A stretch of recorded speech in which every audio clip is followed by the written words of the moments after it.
Tonight on Trendkill Radio, Bad Omens drops out of a tour for petty reasons and was nu metal, the last big rock wave. All this and more coming up on Trendkill Radio. What's up, everybody? This is Trendkill Radio coming at you from Cleveland, Ohio. I am Sean Ryan. And I am quenched. I'm Coley Colgate. Good to see you again. Tonight we have another fantastic episode.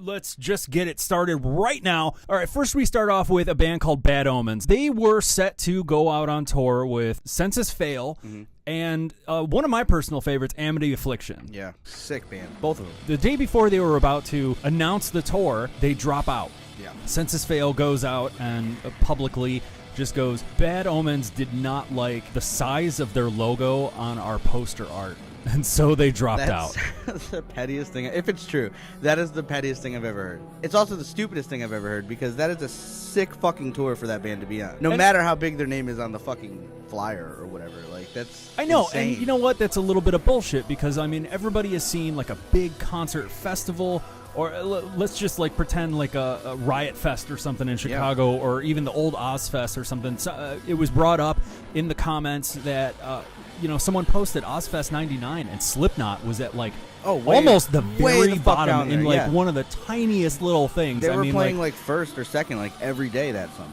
Yeah, like, next to bands like Apartment 26 or something like that, if anybody remembers the nu metal days, and we'll get into that in a little bit. But, I mean, yeah, that seems like a really petty reason, and when I first heard that, I was just like, that's fucking hilarious. And I posted it at our Facebook page. It's hilarious. It really is. It's funny. It sucks. Whatever. I mean, that's a big opportunity for a small band to go out on a tour with Census Fail. I mean, what kind of fucking red flag do they just put on themselves now? Like, they're not gonna have a great time getting other big shows or big tours. I would say, yeah, absolutely. But there was a new development or something like breaking news. Somewhat. Break it down, Sean. Let's hear it. Fuck, you probably know more about the story than I do. but Bad Omens, they go on their Facebook page. They release a reason why, and it wasn't because like their name was the tiny little moniker. I mean, because you have Census Fail, the Amity Affliction, with support from so and so and so and so. That was beyond the point. Bad Omens was a little pissed off because Census Fail, they were the ones that said, like, oh, they didn't like it because the name was too small on the flyer or whatever like that. And they posted that publicly, and if anybody knows about the fucking internet, what that does to some person or some band, I mean, they got roasted. Yeah, oh yeah, it became the fact. It became the cold hard fact before they even had a chance to say, that's not why. Yeah, they didn't even get a chance to, like, throw their hat in the ring and just like, go like, whoa, whoa, whoa, whoa, whoa. Whoa, whoa, whoa, whoa, whoa, whoa. Whoa. This is what's the fuck Census is Fail up. could have said anything, and the response would have been the exact same. They would have Bad Omens got roasted on the internet and made fun of and completely torn apart, because that's what the other camps said happened. But the actual reality of it is that's not what happened. From the Bad Omens perspective, they said that initially when they agreed to do the tour, there were some details in the contracts, and they were allegedly the only support. Then they added on some other support, and they just felt like that the tour package wasn't sticking to their side of the deal, so they wanted to pull out of it. Yeah, they were supposed to be direct support. Yeah, they had this other band, Belmont. Yeah. I don't know anything about this band. Never heard of them before. I've heard the name thrown around, but I've never listened to them. I have no idea if they're good, what kind of crowd they have. I have no idea. But there's a couple shows where Belmont is playing, after Bad Omens was supposed to. And that's not what they agreed to. So they said, hey, you know what? You're not holding up your end of the bargain. Yeah, they tried to professionally. We want out. They did it professionally. Talk to them and everything like that. And there was no resolution. So, like, the day before the announcement was released, they just, like, later. In response, you had, the guys in Amity and the guys in Census Fail basically just saying whatever they wanted about them on the internet, saying, no, they left the tour because their name was too small. They're a bunch of divas. This comes from Bad Omens, and, quote, the terms of our deal were to be the direct support on the act of the co-headlining tour were negotiated prior to accepting the tour, and they were not honored. Our team politely and professionally asked to be honored before the tour was announced, and they refused. Basically, that's the slow and skinny of it, man. Right to me. I mean, there's contracts, there's negotiations, there's handshakes, there's meetings, there's signatures. If you don't fucking do that, then they had every right. Yeah, and then so they're getting dragged on the internet because, your name's so small, your name's so small on the fucking flyer, that's why you guys left the tour. So they did what I think is the greatest thing they could have done, and they put out a new t-shirt the same day, and it's a big black T-shirt, and just really small, right in the middle, it just says Bad Omens. And you can see that right here. It's great. I love it. I don't want to buy it because I'm not like a fan or anything, but like I get it. That's smart. It's a $25 T-shirt. Right, it's still good though. No, if you want to go support them, I say do it. That's pretty funny. I like that. I thought that was great. great. A good clap back. I wish them all the best. I hope it doesn't blow up in their faces, unfortunately. But the internet is a beast, and who knows what it has in store for them in the future. Yeah, they had just had enough of Census Fail not stepping up to stop any of the online hate. Yeah. And, which is funny to me because they're a band that is they're such advocates for like online bullying and stuff like that. But then they're also the first band that's always bullying other bands. It's really weird. It's something I've noticed. Is that true? It's super true.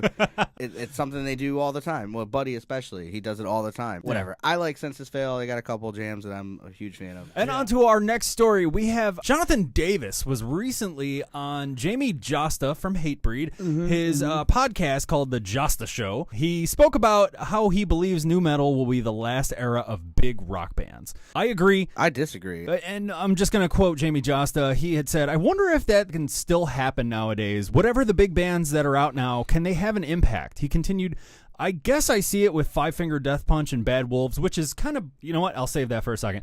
They sort of did what you did with Limp Bizkits and the Incubuses, but it doesn't seem like it's happening much more now.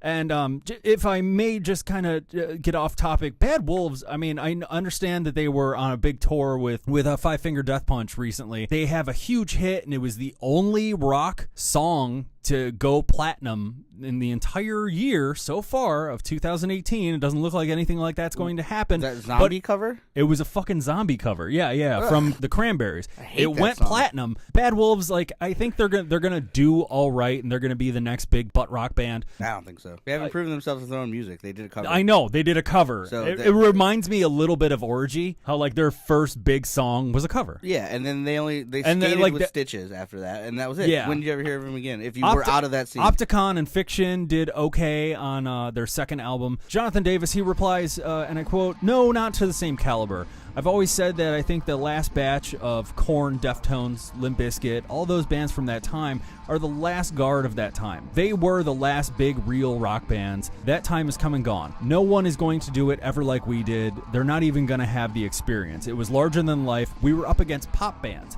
And that is absolutely fucking true. If you're our age, TRL on MTV was a huge fucking thing. That's true. And Korn, when they did Follow the Leader and Issues, those bands, they were competing as number one fucking acts against bands like Britney Spears and Backstreet Boys. You know, they were competing. They were at the top rung. I mean, Limp Bizkit was up on there, and Orgy was up on there. Deftones, you know, when they came out with White Pony, that was like their biggest commercial fucking album that they had, and that was so gigantic that they were actually able to compete and go up nose to nose with NSYNC, which was an incredible feat. I mean, rock is now in third place in terms of music in America. I mean, it is pop and R&B hip-hop. It is officially knocked rock out of the forefront that has been there for decades. I really do think that is a very true statement of what Jonathan Davis was saying, with it being the last big wave. Now there's just this giant mix mash of different kinds of rock that there's nothing that I'm seeing right now that is a dominant sound like there was with hard rock in the 70s, 80s hair metal, grunge, nu metal, that can actually stand toe to toe, nose to nose, up against some of these bigger acts of different genres. Okay, so my word.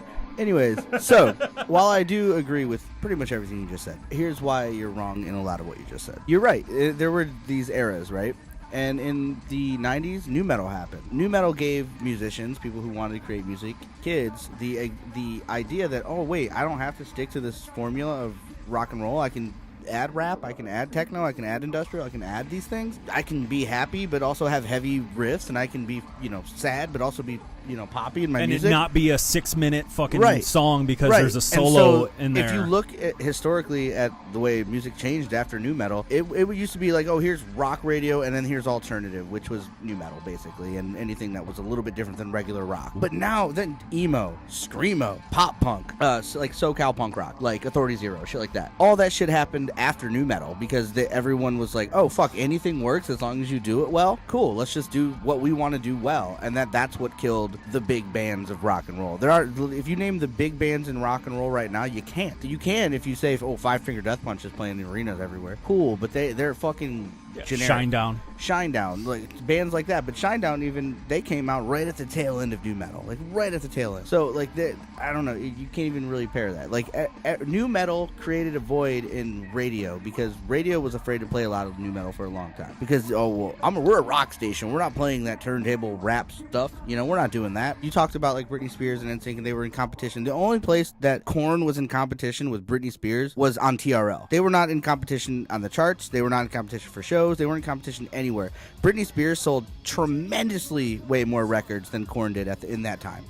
Like millions and millions more. Well, I mean, if you look so they weren't in competition. They were just out at the same time. If you look at Linkin Park, that went diamond. Diamond is sure. 10 million units. That's one, but nu metal didn't go diamond. Like Linkin Park did. Nu metal, while I love it, I'm a nu metal kid at heart. Like, it had its moment, and that's all it was, its moment. It's no different than emo. And in 10 years from now, you're going to have guys like Gerard Way and Brendan Urie from Panic at the Disco on the same fucking, probably on Burt McCracken from the Udes podcast, talking about, well, emo was the last great fucking time of rock and roll because, like, there's never been anything after that was, like, the same. Like, I love Jonathan Davis, but he sounds like an old man saying, we were the last people to do it right. We're the fucking best. Honestly, I disagree wholeheartedly. Anyone before him could say that, and like I just said, you're going to hear guys like Gerard Way and guys like Burt and guys like Brendan and guys like all these dudes from these huge bands. Panic at the Disco still sells at arenas. They're a rock band, whether you want to call them that or not. They are. Yeah. They're alternative. They can say the same thing in fucking 10 years from now when they haven't put out a hit successful record in 10 years. Yeah, but how many rock bands are still selling out arenas and stuff like that that are new? Or relatively new, even 10 years, 15 years. Not a lot. You've been to country shows over at Blossom. Right. I've seen Tom Petty sell out. And Here's why the it's Foo different. Fighters sell Here's why out. this is different. Brad Paisley, he's a country guy. We use him as an example. He tours once a year. He only plays those shows. But a band I really like a lot called Movements, they're really good, but they're constantly touring. They've been in Ohio 6 times this year. So like That's every exactly. startup rock So that's band. what I'm saying. It's not just startup. Once you get into that, that's what makes money. That's what makes rock bands money is touring. Yeah. Merchandise sales. In the past 15 years or something like that, the digital climate has changed so much. Yeah. It's still saying something that rock is in third place. People are turning to more SoundCloud rappers and more country artists. And clearly pop is always going to be a huge thing because their shit's just catchy. And my take on that is the things that are most popular right now, as you just said, pop, shit, The rap. the raps. All All that shit that's more popular right now is the shit that's easier to create, which means by proxy it's probably easier to get, right? Yeah. So if you're a fucking band and you're putting in 12 hours into just a bass line on a fucking song, and it takes you 37 hours to make a whole song, or 57 hours and 10 years to make a record like some of these bands take, it means nothing to the people who are like, well, whatever, can I listen to it now? I don't care. Oh, this sounds stupid. Whatever, like, if it doesn't catch them in the first 10 seconds, they don't care anymore. And that's the problem that rock has, is that rock musicians and rock artists care too much about the product, whereas the things that are more popular don't necessarily care about the product. They care about how they're going to sell and market the product. Lil Pump doesn't give a fuck about what his music sounds like as long as it's hot and people want to buy it. And it is Plain so and simple. easy. I mean, we're in a studio right now where I have made 3 albums. I've been able to do that by myself and with Jimothy at his studio. Another big thing that really has fucked over rock really is that so much radio is still a huge platform. We have this station here in Cleveland called WMMS, and they've been around for 50 years as a rock station, never changed formats or anything like that. And actually, that's funny. They've never changed formats.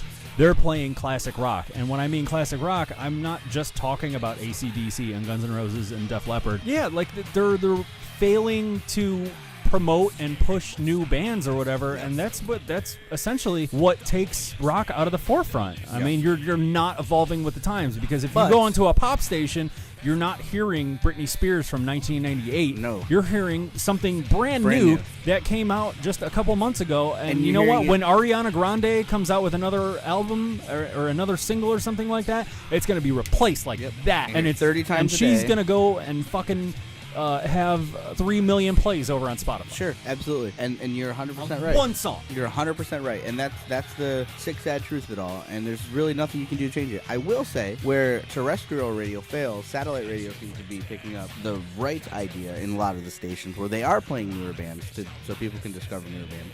But I'll be honest, I'll be the first person to tell you, I haven't discovered a band on the radio in probably 8 years. I discover all my new music via Spotify and their cultured playlist. And that's just being honest. If you get this far into the video, tell us in the comments, where do you hear about new music? Also in the comments, let us know, do you agree with Jonathan Davis? Do you agree with Jamie Josta and Jonathan Davis? Was new metal the last big wave of rock music? I disagree. I mean, I think my strongest argument is that emo screamo culture was huge. I believe you're a little biased. Well, yeah, I mean, sure, but you can't ignore that, right? No, you My can't. Chemical Romance, Panic at the Disco, Taking Back Sunday. Huge. They were fucking gigantic. Taking Back Sunday probably sold more records than half of the big new metal acts did. I'm not saying Korn or Limp Bizkit, but like some of the others, the second tier, Taking Back Sunday definitely sold more records than them. My Chemical Romance definitely did. But I mean, also, you know, if Korn, Deftones, Limp Bizkit comes out and plays a show, are they playing a bigger venue to more audience than you would see with Taking Back Sunday?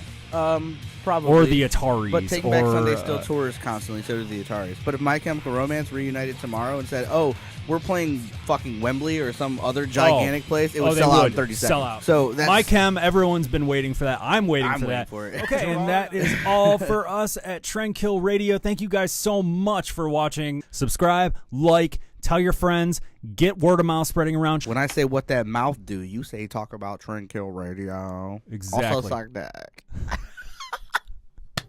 I'm kidding. Go to facebook.com/TrendkillRadio216. Share these fucking videos, all right?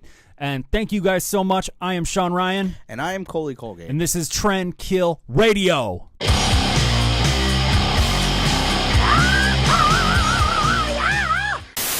Everyone is everyone, and we are all the world. Okay? We are the world. We are the children. We